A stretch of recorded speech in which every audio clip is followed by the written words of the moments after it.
Charles II of Spain was not remembered for conquests, brilliance, or political skill. He was remembered because he was the last Habsburg of Spain, a king whose very body showed the devastating cost of centuries of inbreeding. Born in Madrid in 1661, Charles entered the world with the Habsburg jaw pushed to grotesque extremes. His lower lip jutted forward, his tongue was too large for his mouth, and he struggled to nurse. His frailty wasn't just obvious, it was a prophecy. Doctors doubted he would live past childhood. Yet he was heir to the largest empire in Europe. The Habsburg dynasty had spent centuries marrying close relatives. His parents were uncle and niece, and if you mapped the family tree, it looked more like a circle than a line.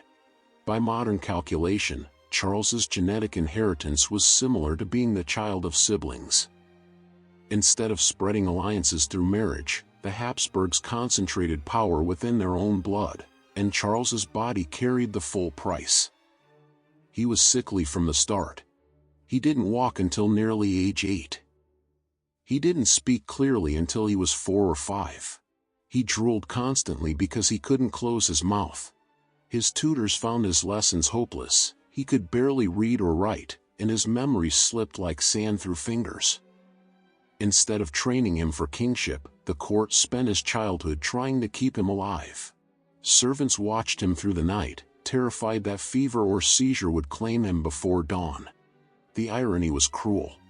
Spain still controlled vast territories: Naples, Milan, the Spanish Netherlands, much of the Americas, yet its heir couldn't stand for long periods. Ministers tried to present him as a miracle child, God's chosen survivor. Painters softened his features in portraits, hiding the deformities. Ceremonies were staged to show him carried in splendor, robes disguising his thin frame. But diplomats who saw him in person wrote the truth: this boy was weak, deformed, and unlikely to reign long. And yet, destiny placed the weight of an empire on him. His life was already more symbol than substance. Every breath he took was a reminder of how fragile Spain's future was. Charles II wasn't born simply as a prince, he was born as the genetic verdict on centuries of dynastic ambition.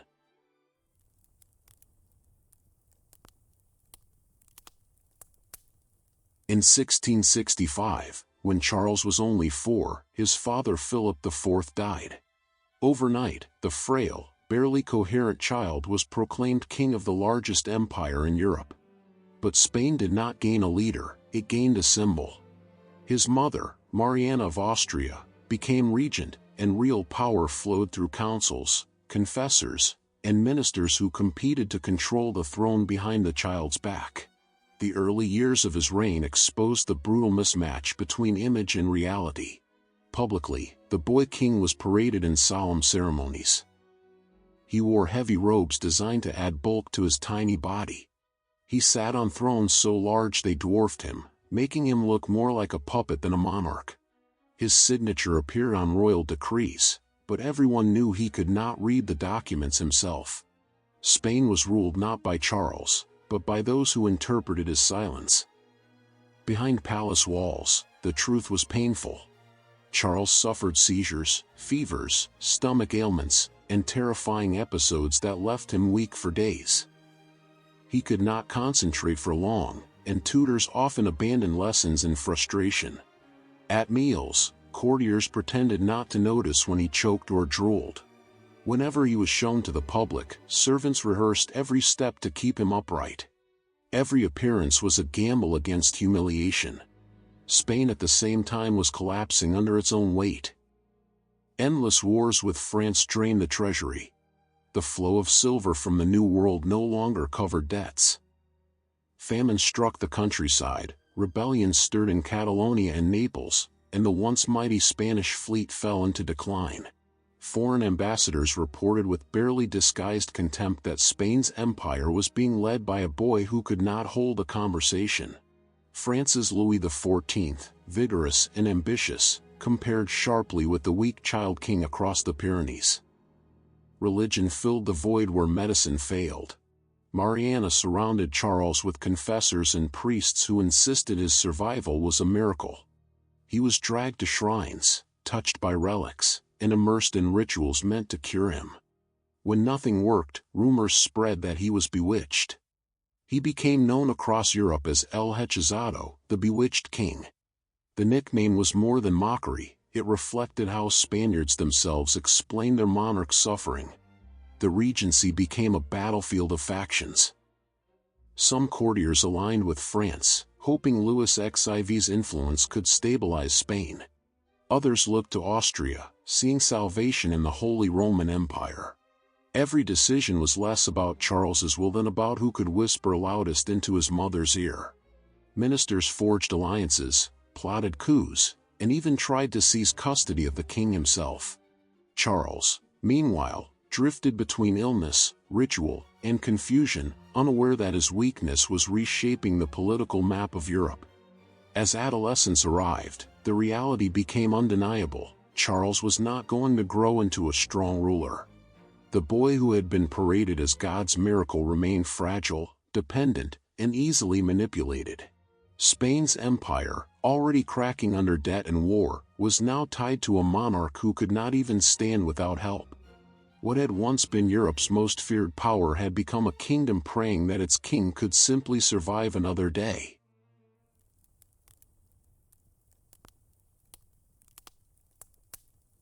By his teenage years, Charles's condition could no longer be disguised by costumes or ceremony.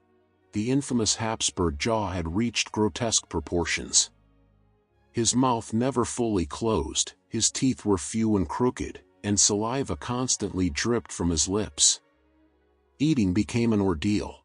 Food had to be cut into tiny pieces or turned into mush, and meals often stretched for hours. Ambassadors sent back reports describing a king who choked on bread and spilled wine down his chest. The ruler of Spain was a man who could not chew. His body was just as fragile as his face. He suffered seizures that left him shaking and disoriented. He endured chronic diarrhea, fevers that lasted for weeks, and headaches so severe he sometimes could not leave his bed. His bones were weak, his muscles underdeveloped, and his coordination so poor he often stumbled even with support. He tired after short walks, and his skin was pale and waxy. Some days he could sit through councils, on others he collapsed in exhaustion before they even began. The Spanish court, desperate for explanations, turned to superstition. Doctors prescribed endless bleedings, purges, and potions made from crushed pearls or exotic stones. None of it worked. Priests insisted his problems were the work of witches. Exorcisms became routine. Monks waved crucifixes over him, sprinkled him with holy water, and recited chants to drive out demons. In one bizarre ritual, friars claimed to pull out bones, hair, and nails from his body, declaring they were planted there by sorcery. Charles himself believed it. He was convinced he was cursed, doomed by supernatural enemies who had stolen his strength and manhood. This paranoia deepened his religious devotion. He prayed for hours each day, fasted to punish his flesh, and sought comfort in relics and pilgrimages. Confessors gained enormous power, guiding him not only in spiritual matters but in political ones. Ministers quickly learned that the easiest way to influence Charles was to frame their advice as God's will. The king was trapped in a cycle of illness, fear, and superstition, unable to distinguish medical reality from mystical fantasy. Foreign courts mocked him mercilessly. Letters from ambassadors in Madrid described a monarch who looked like a living corpse, a man so deformed and weak that he could barely function. To outsiders, Spain was no longer a mighty empire but a kingdom shackled to a broken body. Louis XIV of France and the Austrian Habsburgs both watched carefully, knowing that the dynasty's days were numbered. Yet within Spain, Charles was treated with reverence. He was still king, and his signature still carried the weight of law. Courtiers bowed, ceremonies continued, and portraits softened his features to maintain dignity.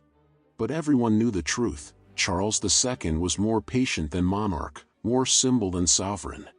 His body had become a stage on which doctors, priests, and ministers acted out the empire's decline. By the 1680s, his condition was so dire that many doubted he would live another year. Yet he clung stubbornly to life, surviving every fever and seizure against all odds. To some, this seemed miraculous; to others, it was simply cruel fate. Spain was trapped with a king who could barely function, yet whose survival delayed the inevitable crisis of succession. Every breath he took postponed the future, and every day he lived deepened the empire's uncertainty.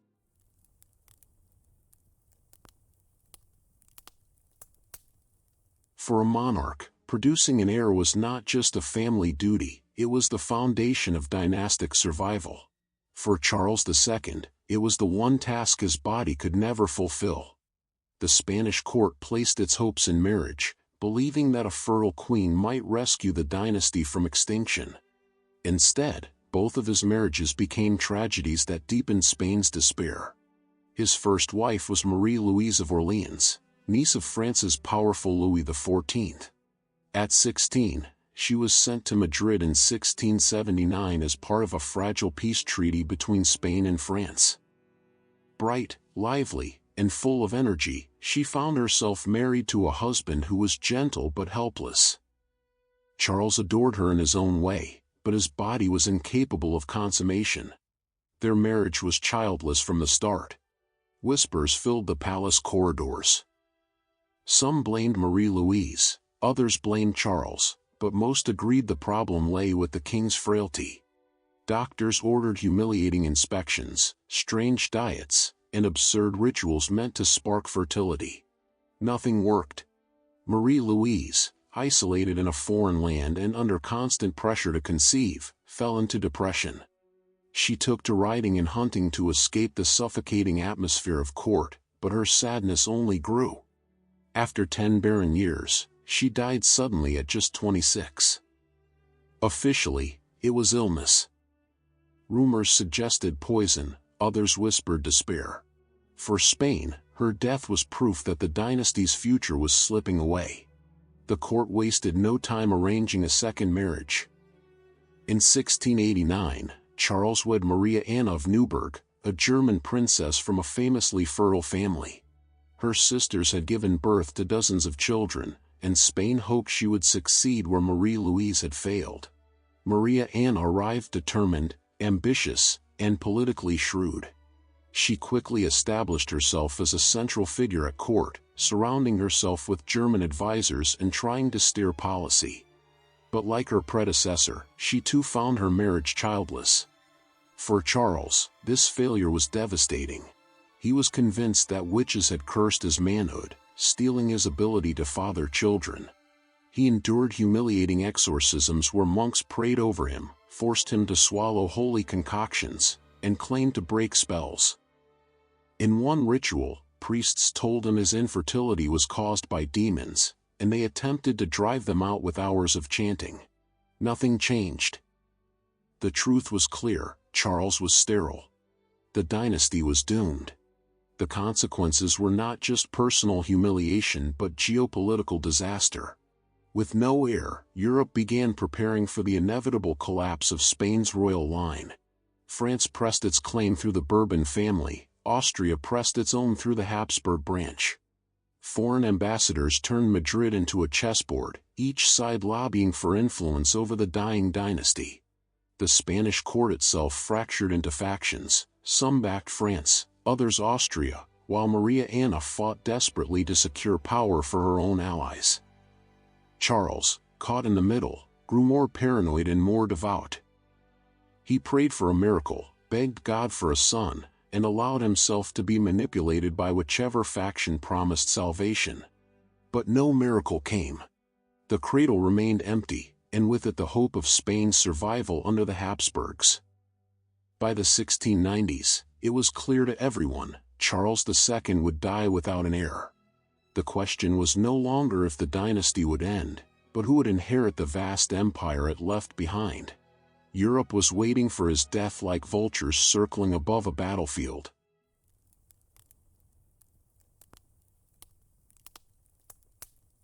By the 1690s, Charles II was a man who looked more like a corpse than a king. His body swelled with dropsy, his legs barely carried him, his eyesight dimmed, and his speech slurred into near incomprehensibility. He often collapsed in the middle of ceremonies, forcing courtiers to carry him away in silence. Foreign ambassadors described him with brutal honesty: pale, bloated, weak, and childlike. Spain, once the strongest empire in Europe, now appeared to be ruled by a living ghost. Every day of his survival was both a miracle and a curse. His mother and later his wife surrounded him with confessors and priests, convinced his suffering was spiritual. Exorcisms became a regular spectacle. At one point, friars declared that witches had stolen his fertility and replaced it with curses hidden inside his body. They chanted, sprinkled holy water, and claimed to extract objects from his stomach. Charles believed them, convinced that his sterility was the work of demons rather than nature. He spent hours in prayer, fasting, and punishing his frail body to beg for divine mercy. But no amount of devotion changed reality. His second marriage remained childless. His body grew weaker, his mind more paranoid. Ministers fought over the succession like vultures fighting over a carcass before it was even dead. Some factions backed the Austrian Habsburgs, others supported the French Bourbons. Europe braced for war, knowing that the moment Charles died, the balance of power would explode. In his final years, Charles was little more than a prisoner in his own palace.